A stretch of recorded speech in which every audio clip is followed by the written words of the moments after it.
Hi, this is Dr. Fast here. Now, a couple of months ago, I did a review on a car head-up display called the A8. And after I posted that video, the manufacturer of that unit contacted me and asked if I would be interested in doing a review on other models that they also manufacture. And I said, sure, why not? So I did receive two other head-up display units in the mail recently. The pamphlet that you're looking at shows the different models of head-up display units they manufacture. Now, the last video that I did was on the A8, this one right here, with a 5.5-inch display.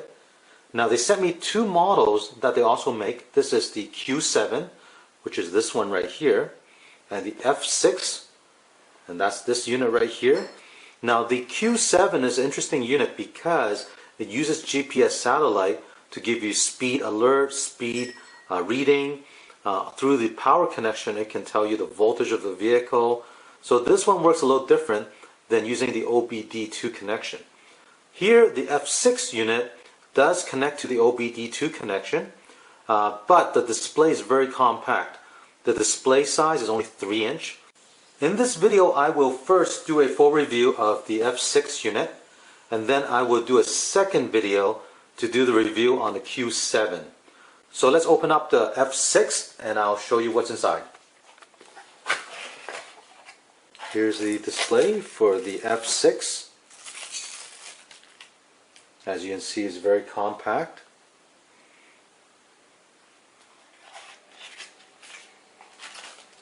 Inside this bag we have the OBD2 cable.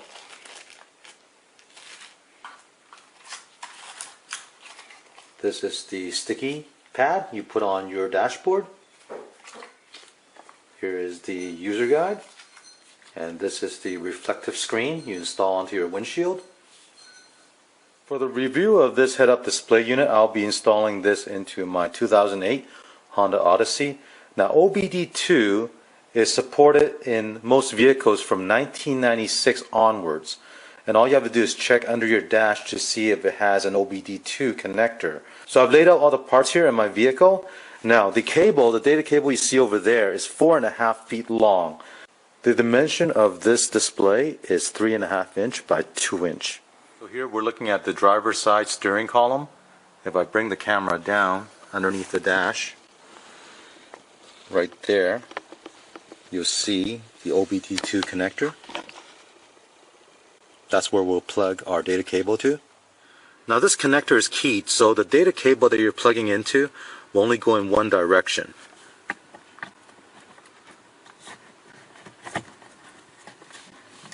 Just plug this in. After connecting the connector, now run this cable up to the top of the dash, keeping this cable away from all moving parts, like a brake pedal, your gas pedal. You slip this cable underneath the molding on the side here.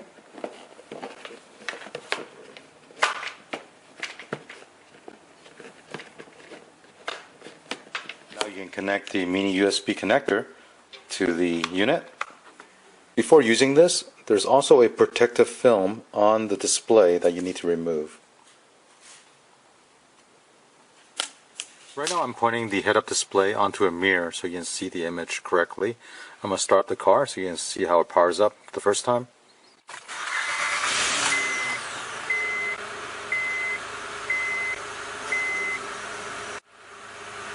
When I rev the engine, you can see the RPM, the tachometer reading on the head-up display also goes up. On the side, right here, if you push this rocker switch in, it'll scroll to a different display. Right now it's reading temperature in Celsius.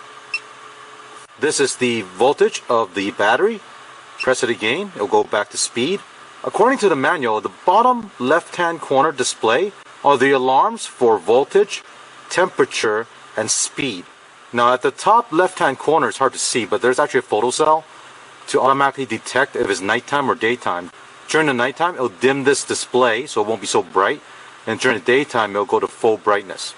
Now, if you live in the US, you know that the speed that you want to register on this display should be miles per hour, not kilometers an hour. Now, there's a way to change a unit on this.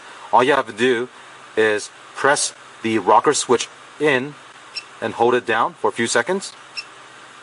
And then now you're in the settings mode. Now in this settings mode, if you push a switch again, you'll see the tachometer number will go up to menu 1, menu 2, menu 3, 4, 5, 6, 7.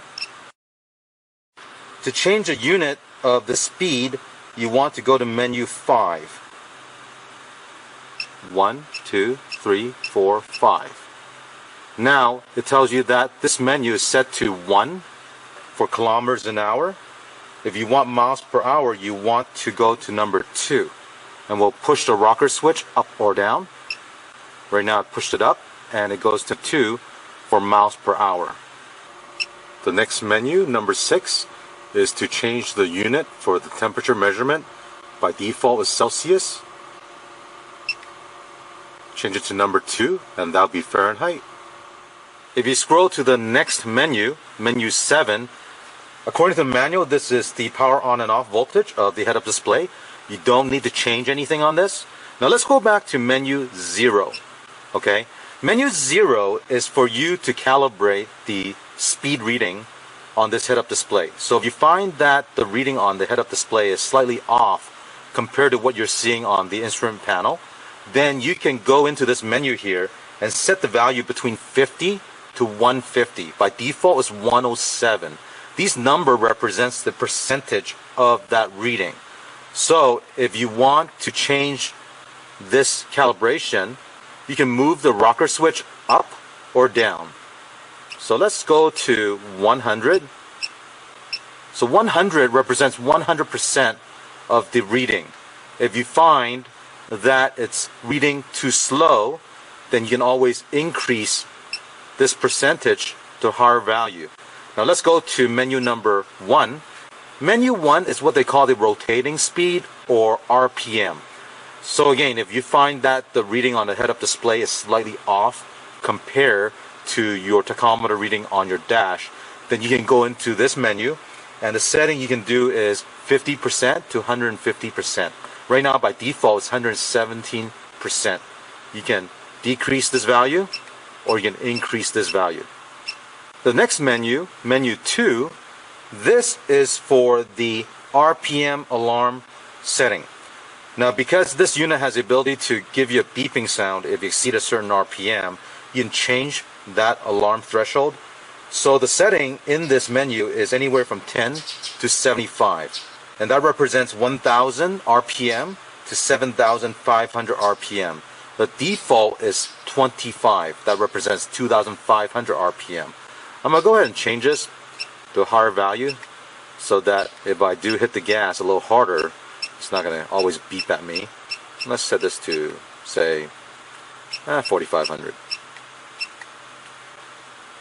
The next menu, menu 3, this is for the speed alarm. So if you reach a certain speed, this unit will also beep at you. And the setting for this is anywhere from 30 to 500. And according to the manual, that represents 50% of the speed to 150% of the speed. And right now the default value is 120. Go to menu 4. Now menu 4 is for the automatic brightness. The default value is 0. That's automatic. So it'll dim itself at night and go to full brightness during daytime. Now if you change this value to 1 or 2, 1 is the darker display and the 2 is the brighter display. So after you have set everything, you need to save this setting by pressing the rocker switch in for 5 seconds. As you can see, the display is now Fahrenheit. If I toggle the side switch here by pressing it one at a time, you see voltage. Now we're reading miles per hour. Another thing to note is that there's actually an on-off switch on the side here.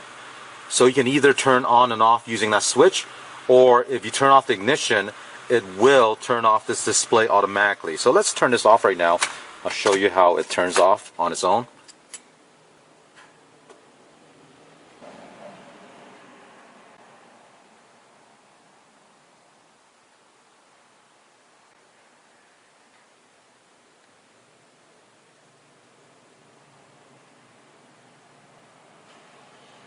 So as you just saw, it turned off the unit automatically.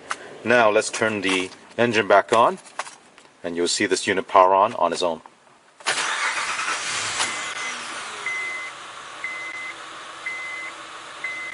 In order for the graphics from the head-up display to project properly onto the windshield, you will want to install this reflective film.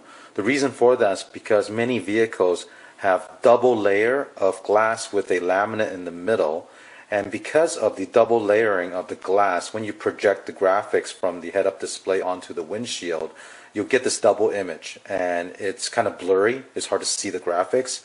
So when you install this reflective screen onto the windshield, you avoid having that problem. Now if you look at the reflective screen here, it's marked 1 and it says back. On the other side is 2 and it's front.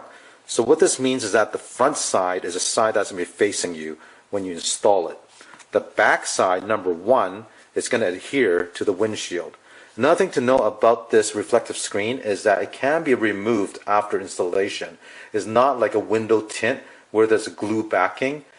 Right now I'm going to install the reflective screen, and I've already removed the protective plastic at the back. Now if you read the manual, it does tell you that you can spray a little water onto the back surface and then use a squeegee to squeegee out any bubbles you might get, but you don't really have to. These go on pretty easily. So just carefully from top side to bottom side, just rub this on. So once that's on, now you can remove this piece of plastic. Now the kit comes with this sticky anti-slip mat. Go ahead and place this on the dash. Now you can place the head-up display unit on the sticky pad.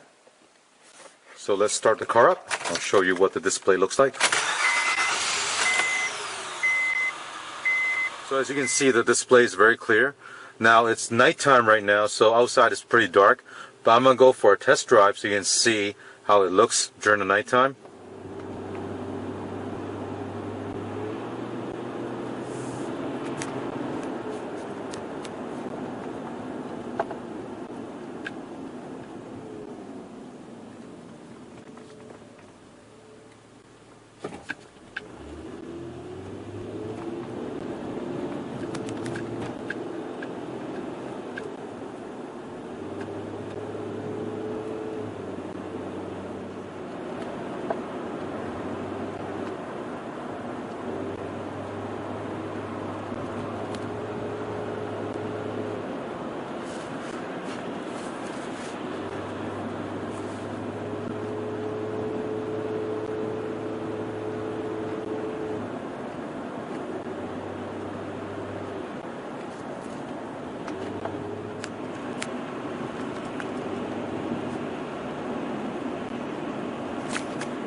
Here's the daytime view. Now I know today is very sunny, so the image projected on the reflective screen is going to be a bit hard to see, but that's expected because, you know, the LED light is competing against the sunlight. As you can see, the image on the reflective screen still shows. I can see it.